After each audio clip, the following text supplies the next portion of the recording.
बहुत समय पहले पहाड़ों से घिरे एक गांव चंदनपुर में एक आदमी रहता था। देवा और उसकी पत्नी मंगली। उनका छोटा सा घर गांव से थोड़ा हटकर था और उस घर से लगभग आधा किलोमीटर दूर एक पुराना कुआं था। गांव के सभी लोग उसी कुएं से पानी भरते थे, लेकिन सूरज ढलने के बाद कोई भी वहां जाने की हिम्मत नहीं करता था। कहते थे रात को उस कुएं से किसी के रोने की आवाज आती है।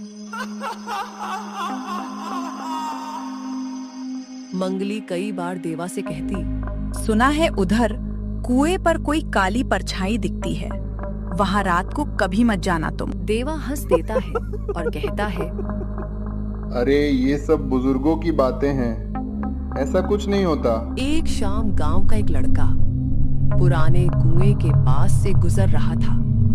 अचानक उसे किसी के रोने की आवाज सुनाई दी।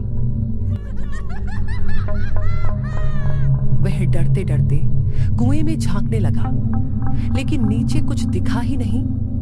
अचानक ऐसा लगा जैसे कोई हवा की रफ्तार से उसके पीछे से गुजरा हो। वह घबराकर भाग गया। कुछ ही दिनों में गांव के लोग एक एक करके रहस्यमयी तरीके से गायब होने लगे। एक रात किसान जग्गा और उसका बेटा खेत से लौट रहे थे। जग्गा को बहुत प्यास लगी। वह बोला, बेटा उधर कुएं से पानी पी लेते हैं। वो अचानक डर गया। बाबा, रात को कुएं पे मत जाओ, वहाँ चुड़ैल रहती है। बेटा डर मत, मैं हूं ना, ऐसा कुछ नहीं होता, ये सब बेकार की बातें हैं। दोनों कुएं के पास पहुंचे ही थे कि अंदर से किसी की धीमी आवाज आई, बचाओ। जग्गा झुककर अंदर झांकने लगा। तभी एक हाथ बिजली की तरह बाहर आया और जग्गा को अंदर खींच लिया।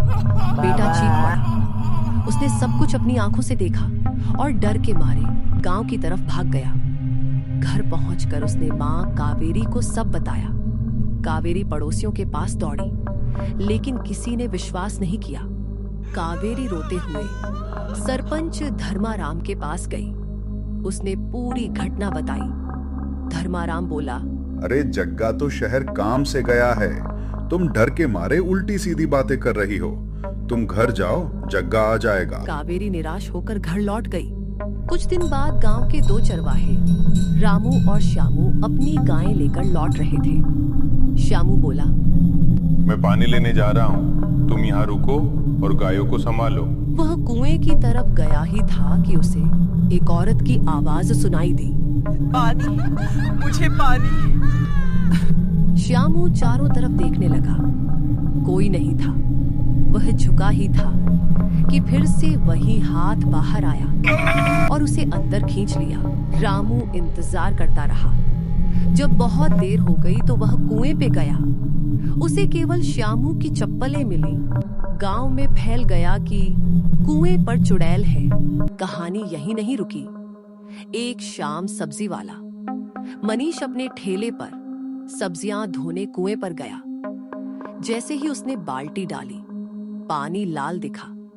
पहले तो उसे लगा आंखों का वहम होगा, लेकिन जब उसने दूसरी बार बाल्टी भरी तो बाल्टी में पानी नहीं, खून था। वह डरकर घर की ओर भागा और घर जाकर अपने माता पिता को सब बताया।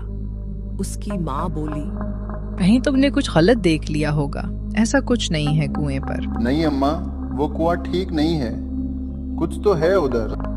रात का समय था। मनीष की माँ सो रही थी। अचानक से नींद खुली। मटके में देखा तो पानी खत्म था। उसे लगा कि अब भी जाकर ले आऊं। जैसे ही वह कुएं के पास पहुंची, अचानक भीतर से फिर वही आवाज, पानी, मुझे पानी। वह घबराकर पीछे हटी, लेकिन तभी कुएं से एक भयानक हाथ निकला और उसे अंदर खींच लिया। सुबह जब घर वालों को पता चला तो गांव में हड़कंप मच गया। गांव वाले एकजुट हुए।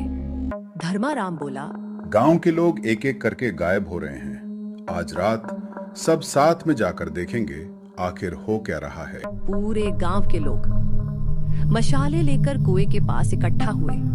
सभी लोग डरते हुए चारों तरफ देखने लगे। तभी लक्की को बहुत प्यास लगी। उसने सोचा, मैं बस एक लोटा पानी पी लूं। जैसे ही उसने कुएं की तरफ कदम रखा, सब चिल्लाए, नहीं। लेकिन लक्की ने सुना ही नहीं। अंदर से फिर एक हाथ निकला और लक्की डर के मारे पीछे गिर गया। मुझे पानी दो, मैं प्यास से मर रही हूँ। तभी देवा आगे बढ़ा और उसने कहा, कौन हो तुम और क्यों लोगों को परेशान कर रखा है? तभी अचानक से वो चुड़ैल सबके सामने आ गई। मेरा नाम शांता है। सालों पहले रास्ता भटककर इस गांव आई थी। 2 दिन से प्यास से तड़प रही थी। मुझे ये कुआं मिला।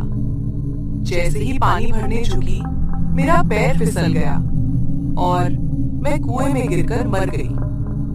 मेरी आत्मा प्यास से आज भी भटक रही है। लोग कांप गए और शांता फिर बोली, जब तक गांव का हर घर एक बाल्टी पानी इस कुएं में नहीं डालेगा, मेरी प्यास नहीं बुझेगी और मैं मुक्त नहीं हो पाऊंगी। इतना बोलकर शांता गायब हो गई। अगले ही पल गांव के हर व्यक्ति ने घर जाकर बाल्टी में पानी भरा और कुएं में डालना शुरू किया। सैकड़ों बाल्टियां पानी डालने के बाद कुआं चमकने लगा। अचानक भीतर से एक हल्की सफेद रोशनी निकली और फिर धीरे धीरे गायब हो गई। शांता की आत्मा मुक्त हो चुकी थी। गांव वालों ने एक दूसरे की तरफ देखा। कुएं की दहशत खत्म हो चुकी थी और उस दिन के बाद कुएं से कभी किसी रोने की आवाज नहीं आई।